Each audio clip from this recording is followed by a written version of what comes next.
আমার বক্তব্য হচ্ছে 17 বছর ছিল, এখন আর থাকবে না। কোন রাস্তায় যানজট সৃষ্টি করা যাবে না, কোন অবস্থায় যানজট সৃষ্টি করা যাবে না। আপনারা মালিক, শ্রমিক, ড্রাইভার, ট্রাফিক উদ্যোগ নেবেন। আমি শুধুমাত্র এখন প্র্যাকটিক্যাল আসছি, শুধুমাত্র আজকে আসছি আর বলে যাবো আর আসবো না, বিষয়টা এমন না। আমি কোনো পুলিশ নিয়ে আসবো না, ট্রাফিক নিয়ে আসবো না, শুধু এসে সরাসরি দেখবো।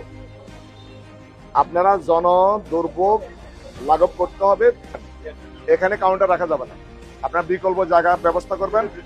না না, ভিতরে না, এখানে কোনো গাড়ি দাঁড়াবে না। কাউন্টার থাকলে গাড়ি আসবে। আমি বলছি এখানে কোনো কাউন্টার থাকবে না। এখানে কাউন্টার আপনারা আর হচ্ছে ওটা কি হিমালয়, এই দুইটা থাকবে না। এখানে থাকা মানে আপনার যাত্রী আসবে স্বাভাবিক। আপনার গাড়ি থাকলে, আপনার এখানে কাউন্টার থাকলে তো যাত্রী আসবেই। আপনার 300 জন অথবা 1000 জন যাত্রীর জন্য লক্ষ লক্ষ, এই যে এখানে এই রাস্তাটা আমরা ফুল ফ্রি করে দিব। এখানে কোনো গাড়ি দাঁড়াবে না, ওই পাশে কোনো গাড়ি দাঁড়াবে না। আপনাদের মালিকের হ্যাঁ হ্যাঁ, ভিতরে থাকার কারণে তো সে রাস্তা আসতেছে। এই জায়গাটা ফুল ফ্রি করতে হবে, এখানে বিকল্প ব্যবস্থা করতে হবে।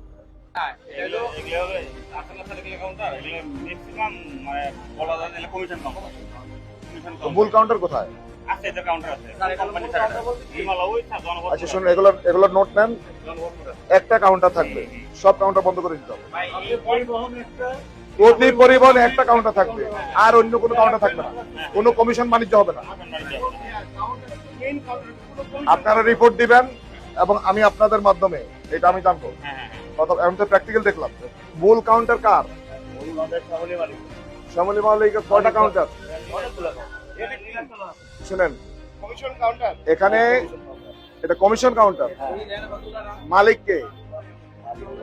মালিক হচ্ছে একটা কাউন্টার থাকবে, একটা কাউন্টার থাকবে, একটা পরিবহনে একটা কাউন্টার থাকবে, কোনো কমিশন কাউন্টার থাকবে না। আমাদের পক্ষ থেকে বার্তা পৌঁছাবেন, কোনো কমিশন কাউন্টার থাকবে না। আপনার গাড়ি এখানে দাঁড় করান, এখানে দাঁড় করায়া আপনারা কি যাত্রী উঠান। যাত্রী উঠে কিনা বলেন?